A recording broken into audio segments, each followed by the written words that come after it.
honestly, I think, me personally, I think you're going to beat Canelo too if y'all fight. I think Canelo was great. I think Canelo is a shell of what he used to be, just me personally. But look at this, okay, and I'm going to throw another thing at you guys. When the greatest Canelo came out, the one that you guys seen that fought Triple G the first time, bro, dude popped dirty for clenbuterol, bro. Why do you think the second fight didn't happen? So, for me seeing that was the best Canelo I've ever seen. But that was Canelo off of steroids. Everybody else that he fought Amir Khan, he fought Daniel Jacobs, he fought, what the f is his name, Billy Joe Saunders, Caleb Plant. These guys were all weak, bro. 12 knockouts. So for me, that's why I feel like I see Canelo Alvarez and I see like, he's not as good as everybody thinks. Because the best one that fought Golovkin that first time was off clenbuterol. That was the best Canelo I've ever seen, and that's why he looked so good, because he was off clenbuterol. Well, that was the best Ryan Garcia I ever seen. He's guaranteed he took it. He said that he ate meat that was tainted in Mexico. Now, let me ask you that question. I've talked to people, they said for him to test positive off a piece of meat, he would have had to eat the whole cow. Let me ask you this question, though. Dang. All right, man, you heard David Benavidez go in on Canelo Alvarez. Said the best he ever looked was when he was allegedly off clenbuterol in the first Triple G fight, Gennady Golovkin. Now, you know, people will say, you know, why would you use allegedly? Well, he got popped before the second fight. So we don't know for sure if he took it in the first fight. Now, people was looking at his physique, how big he had got for that fight, as far as muscular stature. In the first fight, you know, I remember he was doing the open workout and they was outside and how muscular he was. Then all of a sudden going into the second fight, he get popped from clenbuterol. So obviously you heard David Benavidez said that he's at his best. He was at his best, people thought. You know, right in the first Golovkin fight, you know, he believed he was off clenbuterol for that fight. I mean, and then he went on and said, you know, a lot of the other guys that he fought was weak, like Caleb Plant and Billy Joe Saunders, as far as not being able to punch like that. So, I mean, this is a lot of Mexican cheating going around here. You know, 580 Reynoso fighters got popped in all. From Valdez to Cesar Martinez to Canelo to Neary, to Ryan Garcia. He was an affiliate over there. Somebody else in the comment section, shout out to whoever brought up Neary, also brought up the fact that old buddy Andy Ruiz lost a bunch of weight. Mysteriously lost a bunch of weight over there, but it didn't help him.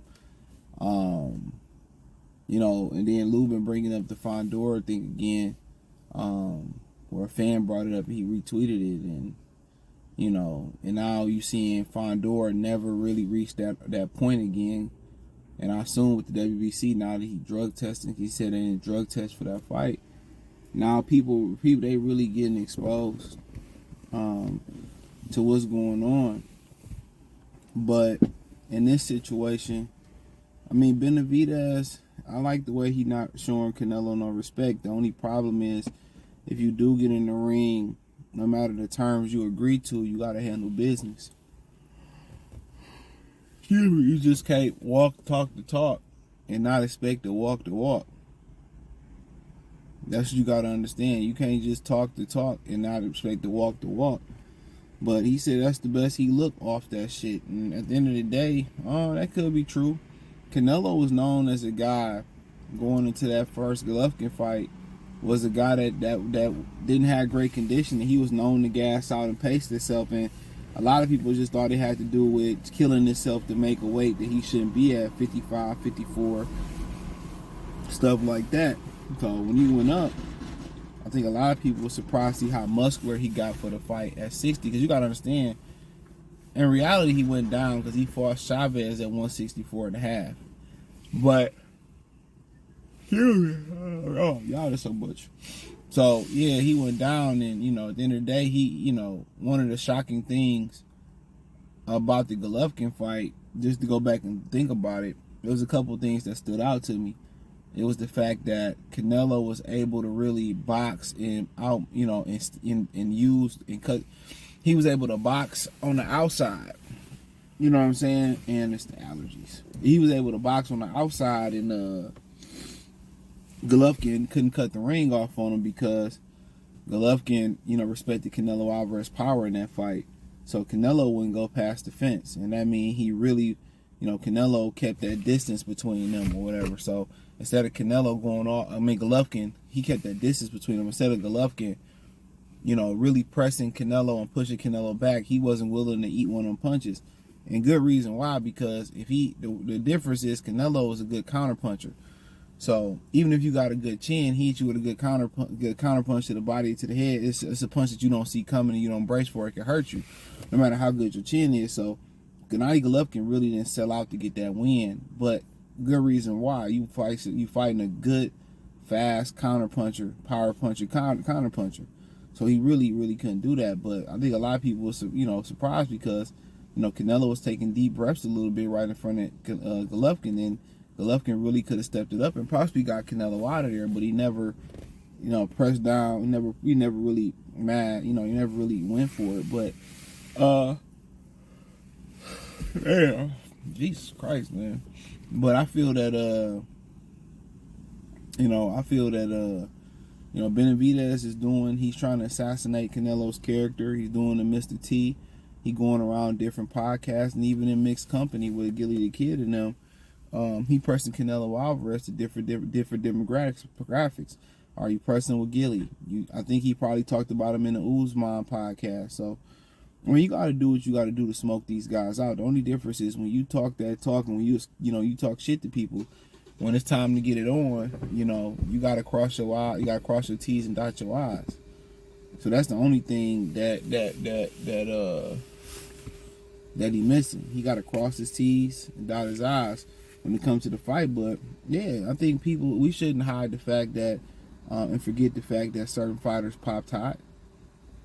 And what's so funny is, and also if you listen to the audio before it, he said he talked to somebody that said you had to eat a whole cow to get contamination. That's what people don't understand. For them to get contamination from eating meat, and for computer oil, you got to eat a lot of that meat. Pause. No did.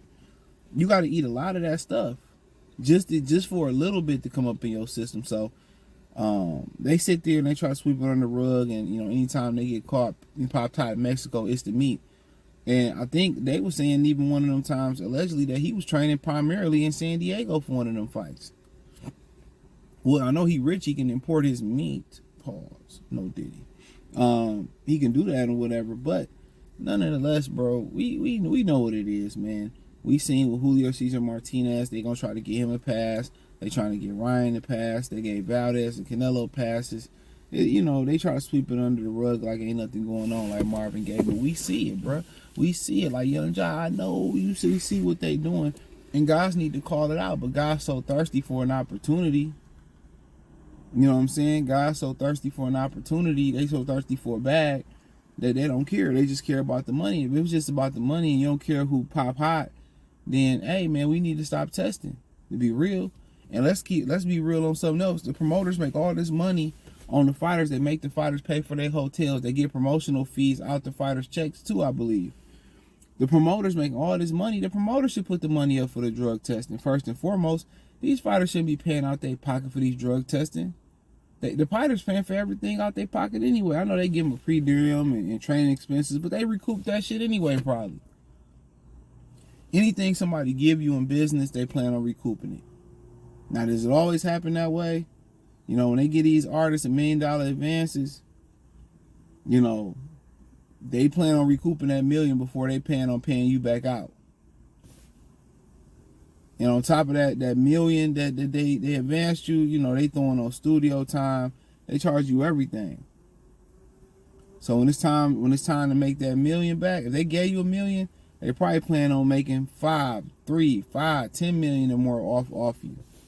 So you got to understand that when somebody willing to give you this money for a service, you know what I'm saying, or for a deal like that, they getting that money back 3, 4, 5-fold, if not more. So these promoters should pay for the drug test, but they don't care.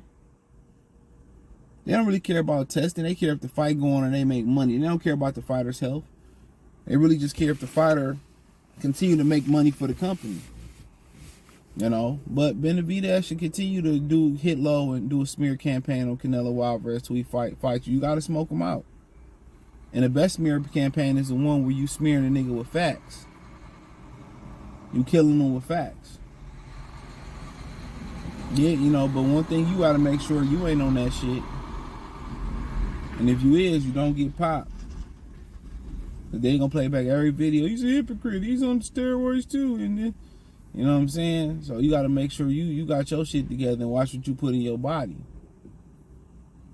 But like I continue to say about the situation, he just doing what he doing to get the fight. That opportunity, he may never get that opportunity again. He may never get a guy around his weight class that can bring that cachet to the ring like Canelo Alvarez. They can bring that audience to the ring like Canelo. And do Canelo gotta fight him? Canelo ain't gotta do a damn thing. But what he gonna do is he gonna lose a lot of respect. That's what I will say. He gonna lose a lot of respect. That's number one thing I will say. He gonna lose a lot of respect. So he better get it together, in my humble opinion. But yeah, he rightfully, you know, like we hiding guys that's doing PEDs in the sport.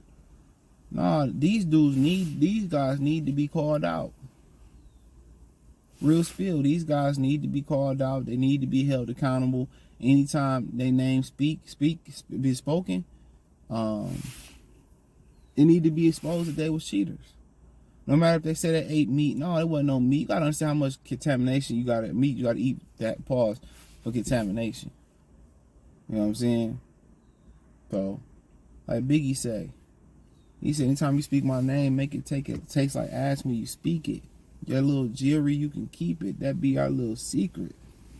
But yeah, these dudes, man, they just care about the money. You hear Blair, I want to fight Ryan Garcia. He just cheated.